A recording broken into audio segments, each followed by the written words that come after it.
just you, me, and Kate Fleetwood.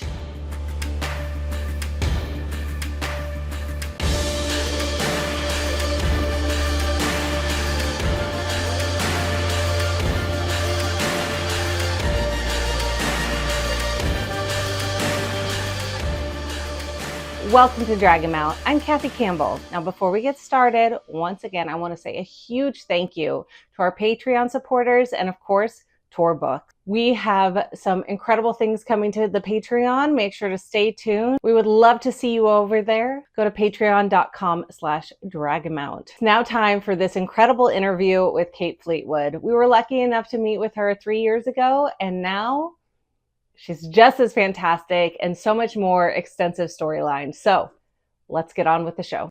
Hello. Hi. Yeah, we've met before, haven't we? Yes, we have. In fact, I was just listening to our chat from 3 years ago when you told us Dragonmount was your first interview talking about Leandrin. So welcome back. We're so happy to get to talk to you again. So your emotional depth is extensive and is a piece of the larger conversation around grief that is sprinkled throughout this season, especially the haunted looks and heartrending crying when finishing that death ritual in Tanchico. I could easily spend hours talking to you about that, but what would you like to share about the prep work, the filming, or the aftermath of that whole storyline? I just have it in me, Leandrin, I mean, all of us who play these characters for many, many years now, they're just in us, So I know when something piques my memory, if I were to read a scene that hasn't been written yet, that someone writes for me, in 3 weeks, I'll be able to sort of find the connections between my backstory. I mean, that's what, what actors do. But yeah, I'm glad it lands with people, and it's important that. But for me, it's always about finding the scratch in the character, because obviously she's an antagonist and a villainess and all of these things. And it's not important necessarily to always make things up, but it just helps, as in iron things out, but it just helps the motivations. That's, I'm so grateful that they've, written a story that I can play, 360 with. But she's also really a useful character, Liandrin, because she can move the story as an antagonist. One of your most important functions in any story, an antagonist moves the story on and is a contrast to other things, and so that's why they use her as often as they do to move the story on and introduce other characters. So I'm a kind of useful character. Well, we love it. Leandrin has a much more expansive presence in the show than she did in the books, without a lot of source material, especially for this extensive backstory. How did your knowledge of her character support the creation of these scenes, and what impact did you have on that writing? I don't ask for scenes. I certainly don't ask, or can you give me a bit more?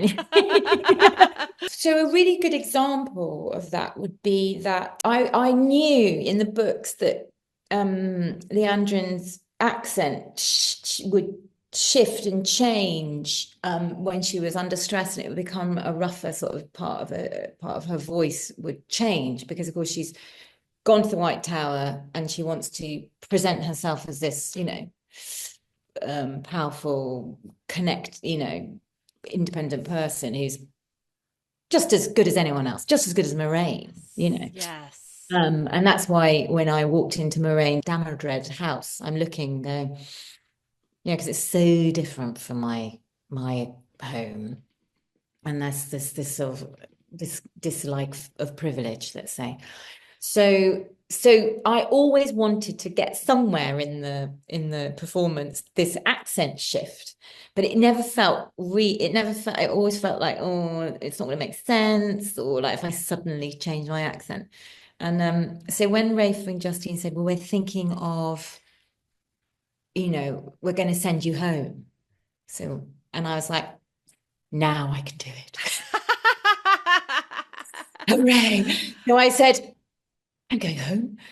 And they said, yeah, you're going to meet the family that, that was all of this. And I was like, great. Well, where's her? Where? And they said, we're going to Tanchico, and it's with the docks and everything. And I was like, because my family, my heritage, my parents' heritage is from Liverpool in the north of England, and it's a dock city. It's where the Beatles are from, and they call it Scouse.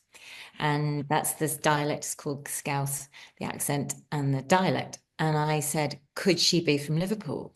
And they said, yeah, why not? You know, and because they like that in the world to make things specific. Yeah.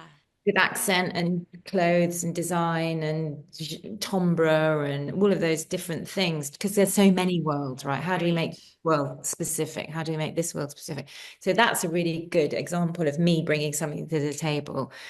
And of course, it's in a very heightened moment for Leandrin, where she's meeting her past and the trauma of the past in graphic detail.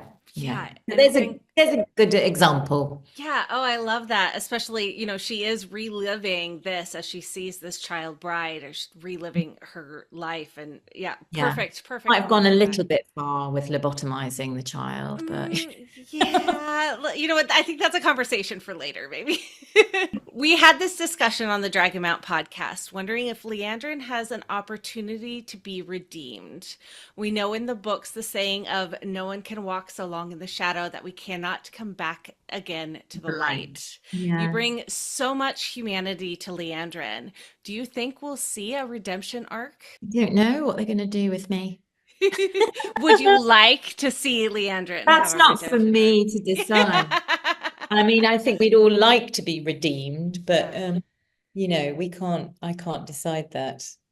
And also, you know, sometimes, you know, I think there is, of course, I always want to bring humanity to a part I play, because it's just more interesting to play. But there are times when, you know, I've played parts where the director has said, it's okay, you can just play that one color. That is what the writer wants you to do, you know. And that it's also important that that's okay too. Yeah. So if I'm not redeemed, that's absolutely fine. You know, whatever works for the story, that's the most important thing to me. Is whatever works for the story. One last question. How did the design of your wardrobe by the amazing Sharon Gilliam and her team influence your portrayal of your character, especially in capturing both her authority and the darker aspects of her personality? Well, I think she goes full on in Tanchico with the whole kind of, you know, Susie and the Banshees sort of, you know, you know, all kind of desperately seeking Susan, I called it. Desperately love that. My desperately seeking Susan outfit. But there's so many layers and things. And my lovely woman who helps me get in and out of my costumes, Kelly. We sort of get into the trailer in the morning when the new, you know, and I'd have fittings and everything. And we'd look at it and she'd go, I'm just going to come, she's from New Zealand, I'm just going to come and going to have a little practice of how we're going to put this on. And I go, I don't know, Kelly, how are we going to get it on? And you know what, do you want to sit for like 2 hours? I think we could have a little go now.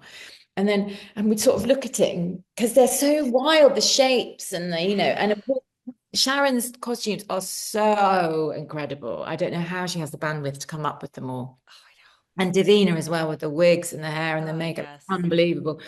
The two of them are like off the charts, talented and brilliant and gorgeous women too.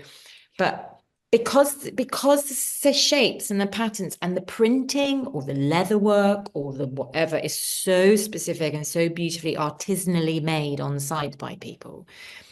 So for instance, in my second season thing, I've got like a really big kind of printed thing on my back, which is underneath my cloak, which you can sort of see when the cloak moves. Like anyone normal would put a zip in the back where you put your thing on. But of course, because I've got this incredible thing on, I have like a zip in the leg of the trouser, which gets me into the top. So Kelly and I'd be like, is this thing going? Or is this how you get in here? And we'd be like,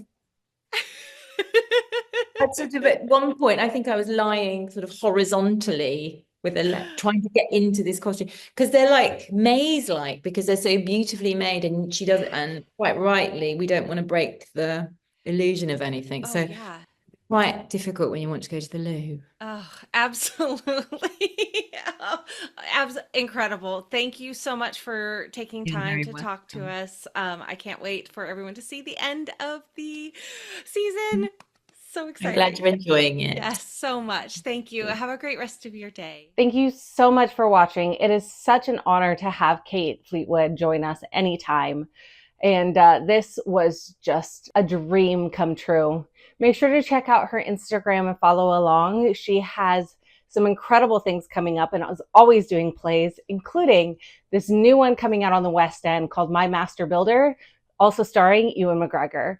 You don't want to miss it. If you have an opportunity to go and check her out, fantastic. Thank you so much for watching. We hope you have an incredible day. Make sure to like, subscribe, leave a comment, share this with your friends, and we'll see you next time.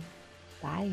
And that's our show. Thank you so much for watching all the way to the end. And as always, subscribe, give us a like, a thumbs up, leave us a positive comment. And if you have any friends that enjoy the Wheel of Time, send them over some of our links. I'm sure they'd love to see some new information. Also, a huge thank you to our sponsor, Tor Books, as well as our fantabulous Patreon community. If you are wanting to know more about how this show is made or some other Wheel of Time insights, join our Patreon. You can get some more information, as well as follow Dragonmount on social media. Until next time, we are the Wheel of Time Community Show. Thank you. Goodbye.